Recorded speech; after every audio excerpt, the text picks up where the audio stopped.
एकादशी का व्रत जो रह सकते हैं वो ठीक है, लेकिन कोई पाबंदी नहीं है। अगर रख सकते हैं तो बहुत अच्छी बात है, लेकिन एकादशी के दिन पवित्र घर का वातावरण जरूर होना चाहिए। अगर एकादशी के दिन आप अपने घर में मैले कुचैले ढंग से और ठाकुर जी यूं ही देख रहे हैं, लक्ष्मी की कृपा नहीं होगी। एकादशी का जो दिन है वो महालक्ष्मी से संबंधित दिन है। लक्ष्मी मैया कहती है कि जो एकादशी का व्रत रहता है, सब सोचते हैं ठाकुर जी की कृपा प्राप्त होती है। वास्तव में एकादशी का जो व्रत करते हैं उनको लक्ष्मी मैया की कृपा प्राप्त होती है। इसलिए अगर आपके घर में किसी भी प्रकार का ऐसा भोजन बनता है, वैसे तो प्याज लहसुन को ये कहा गया है कि ये औषधि भी है मसालों में। हम क्रिटिसाइज नहीं करते किसी चीज को। जब आपके अंदर विवेक बुद्धि आ जाएगी और आप वैष्णव रीति से, वैष्णव परंपरा से दीक्षित हो जाएंगे, या फिर राधा रानी सरकार की श्री चरणों, तो जो श्री जी खाएंगे वही आपको खाना पड़ेगा। बोलो जय श्री। भोग जो बनेगा वही प्रसादी आपके घर में वितरण होगी। इसलिए अगर प्याज लहसुन खाते हैं तो आज एकादशी के दिन नहीं खाइए, या आपके यहाँ आमिष जो भी भोजन बनता है तो अगर ऐसा है तो कृपया करके मत खाइएगा। क्योंकि एक राजा के यहाँ 2 पुत्रियां पैदा हुई। राजा ने सोचा कि मैं तो बड़ा भाग्यशाली हूँ, मेरे यहाँ 2 बेटियों का जन्म हुआ है। तो बड़ी बेटी की कुंडली उसने ज्योतिषी को दिखाई। ज्योतिषी ने कहा कि बिटिया बड़ी भाग्यशाली है, बड़ी भागों वाली है, ये तो लक्ष्मी का योग लेकर पैदा हुई है। दूसरी बेटी की कुंडली दिखाई और जैसे ज्योतिषी ने दूसरी बिटिया की कुंडली देखी, देखते ही ज्योतिषी हतप्रभ हो गया और कहा, राजा ये आपके घर में क्या पैदा हो गया? ये कैसी कन्या आपके घर में पैदा हो गई? आपको मालूम है ये कन्या तो आपकी कुल संहारक हो जाएगी। ये तो दारिद्र्य से युक्त ग्रहों को लेकर आई। अगर ये आपके राज्य में रहेगी, आपके परिवार में रहेगी, तो आप कंगाल हो जाएंगे। जैसे लक्ष्मी की बड़ी बहन का क्या नाम है जानते? दरिद्रा देवी।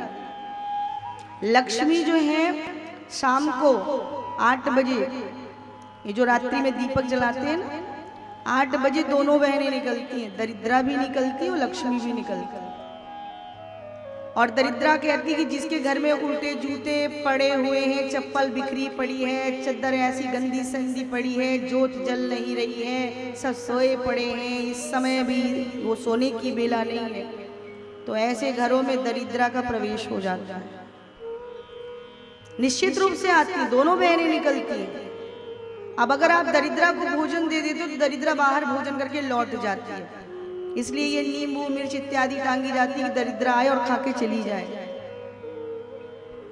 अब वो तो दरिद्रा का भोजन हो गया, लेकिन लक्ष्मी को क्या पसंद? लक्ष्मी को मीठा पसंद।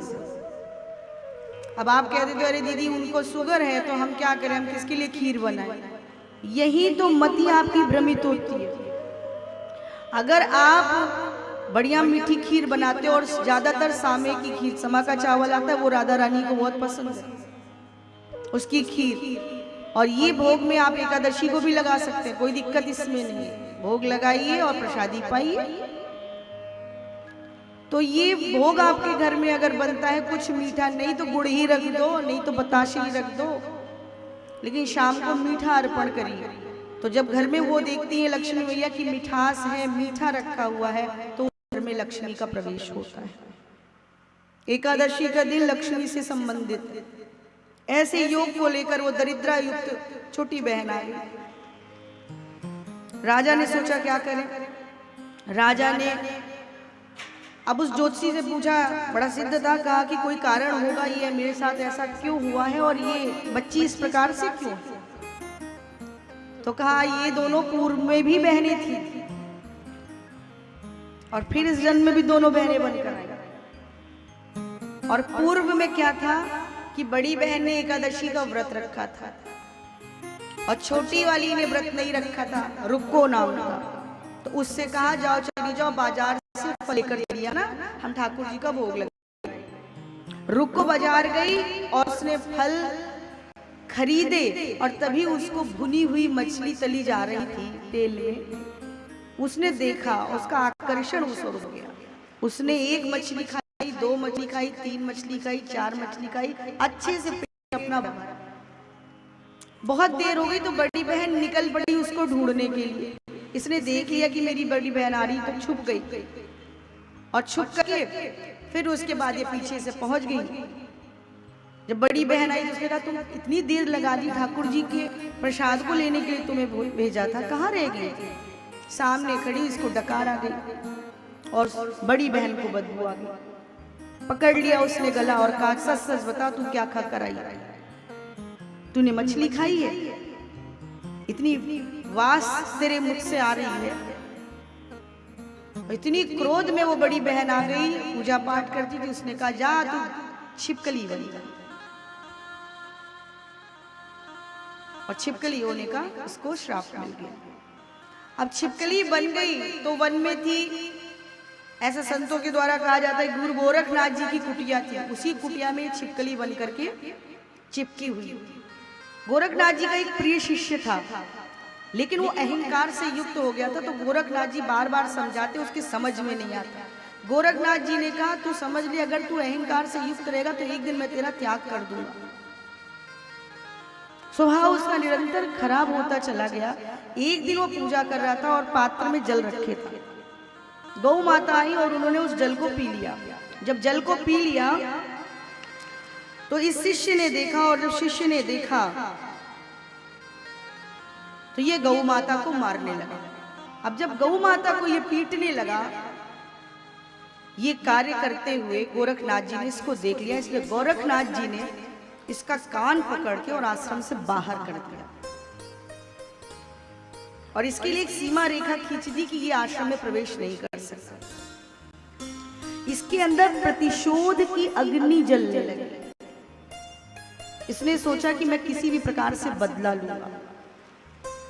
गौ माता पे जो इसने अत्याचार किया था उसके लिए गुरु गोरखनाथ जी ने सोचा, क्योंकि गोरख ये गोरख गोरख गोरख उसी से गोरखपुर बना है। बोलो जय श्री राम। जो गौ को रखे वही गोरख। तो गोरखनाथ जी ने गौ माता के लिए भंडारा कराया कि माँ क्षमा करना, वो तो दंडी था। तो वो भंडारे का भोजन बन रहा था।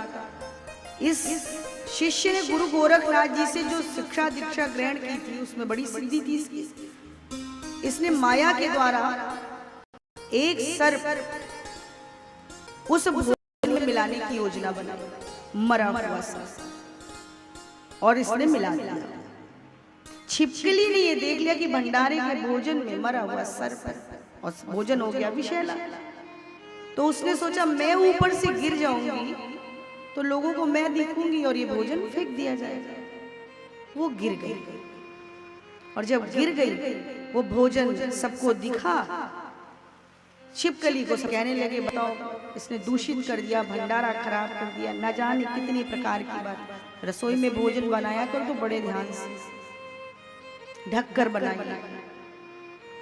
अक्सर दूध इत्यादि सब खुला और उसमें कहीं प्रवेश कर गई तो बड़ा विषैला इसका स्वभाव होता है। गिर गई और जब गिरी तो भंडारे का भोजन सब लोग फेंक ले गए। और जब गुरु गोरखनाथ जी के सामने वो भंडारे का भोजन फेंका जा रहा था तो उसमें मरा हुआ सर्प निकला। तो गुरु गोरखनाथ जी को लगा कि अरे इस छिपकली ने तो हमें बचाया है। तो उस छिपकली के लिए उन लोगों ने सोचा कि ये छिपकली योनि में गई है, कुछ इसके द्वारा ऐसा हुआ होगा। संत का हृदय नवनीत होता है, कोमल चित्त। उन्होंने अनुष्ठान किया कि तुमको छिपकली की योनि से हम मुक्त करवा देंगे। वो अनुष्ठान फलित हुआ और वही वो राजा की पुत्री बनकर के उनके घर में आई। लेकिन राजा के मन में अब वो ज्योतिषी की बात चुकी प्रवेश कर गई। तो उसने उस बिटिया को जल में प्रवाहित कर दिया, एक पिटारे में रखकर। तो एक भंगन और भंगी ये दोनों स्नान करने आए, उनको वो पिटारा मिल गया। तो ये भंगन के घर चली गई और फिर उसने जो ब्याह किया वो भी भंगन समाज में ही किया। बोलो जय श्री राम। और इधर वो राजा की बिटिया बड़े भाग्य भाई लक्ष्मी के गुणों से युक्त एकादशी का व्रत किया था। एकादशी व्रत का प्रताप, ठाकुर जी की भक्ति, तो उसके जो ग्रह स्टार्स थे वो बड़े अच्छे। उसका ब्याह राजा हरिश्चंद्र से हो और उनका नाम हुआ तारा। अब उसी राज्य में इस जो बिटिया थी जो छिपकली, और इसका नाम रुक्मा, रुक्को। उसी राज्य में इसका भी ब्याह हुआ। कहाँ बहन महलों की रानी और कहाँ ये भंगी के घर में। सास इसकी जाती थी महल में काम करने के लिए। एक दिन बीमार हो गई तो ये रुक गई साफ सफाई करने के लिए। तारा चूंकि इतनी बड़ी आध्यात्मिक ऊर्जा से संपन्न थी, उन्होंने देखा और जब उन्होंने देखा तो पहचान गई। कहा रुको तो याद आ गया कि मैंने तो इसे छिपकली होने का श्राप दिया। बड़ा कष्टमयी जीवन अपनी बहन का देख करके तारा रानी की आंखों से झरझर करके अश्रु गिरने लगे। और जब अश्रु गिरने लगे तो कहा बहन तेरा उद्धार कराएंगे किसी तरीके से, तुझे क्या कष्ट है? तो इसने कहा कि मेरे घर में बच्चा नहीं, अगर मेरे यहाँ एक बच्चा हो जाए तो जीवन सफल हो जाए। कहा ठीक है, क्योंकि तारा जी माँ भगवती की भी आराधिका थी। कहा माँ का जागरण रख दे, मैया पूरा करेगी। वादा इसने कर दिया, गर्भवती भी हुई, बच्चे का जन्म भी हुआ, लेकिन मैया का कीर्तन जगराता भूल गई। फिर तारा जी से भेंट हुई। तारा रानी ने याद दिलाया कि तुमने जागरण माना था। अब एक रानी और बहन है भंगन के घर में कैसे जाएगी? समाज के पंडितों ने कहा अगर रानी तारा आ जाएंगी तो फिर हम जागरण तुम्हारे यहाँ कर देंगे, नहीं तो पैसे दे दो, ये मंदिर में कर देंगे। तारा जी ने कहा हम आएंगे। राजा से छुप छाप करके, क्योंकि राजा को भी पता चल गया था, नाई ने बता दिया था कि रानी जाने वाली रात का। तो राजा ने कहा रात में मैं सोऊंगा नहीं, अपनी उंगली काटूंगा। लेकिन रानी ने माँ भगवती से प्रार्थना करी। मैया ने रात्रि में योग निद्रा बनकर राजा को सुला दिया और रानी तारा रुक्को के घर पहुंच गई जागरण। और जब राजा को चेतना आई तो राजा भी पीछे से पहुंचा और वहां पर प्रसाद दिया गया। जब प्रसाद दिया गया, उस प्रसाद को तारा मैया ने उसमें रख लिया, अपने पर्स में बटुए में रख लिया। तब ब्राह्मणों ने कहा देखा ये खाना नहीं था, और हम ब्राह्मणों को बुला के यहाँ जागरण करा लिया। तब रानी ने कहा वो राजा के लिए रखा है, हमें हमारा प्रसाद दो। उस प्रसाद को ग्रहण कर लिया। राजा ने देखा पीछे रानी जा रही है राजमहल की, और पीछा कर लिया। रानी को रोका और कहा कि तुमने आज राजमहल की मर्यादा को तोड़ दिया। रानी तारा, तुमने इस प्रकार से कार्य किया है। हरिश्चंद्र की पत्नी राजा हरिश्चंद्र, तुम एक भंगन के घर गई हो, ये प्रसादी मेरे लिए भी लेकर आई। कहा देखो तो सही। जैसे बटुआ खोला तो उस प्रसाद में जो प्रसाद वहां से मिला था वो माँ भगवती का प्रसाद सुंदर सुंदर पुष्पों से युक्त हो गया। ये प्रताप जब देखा हरिश्चंद्र ने तो तारा जी की शरणागति स्वीकार कर तारा से कहा देवी तुझ पर इतनी कृपा करे, ठाकुर जी की तुम्हारे ऊपर इतनी बड़ी कृपा है, भगवान कृष्ण की कृपा है, मैया की कृपा है, एकादशी व्रत की कृपा है, तो एक बार माँ का दर्शन हमें भी करा दो, देखे जरा तुम्हारे भक्ति में कितना दम।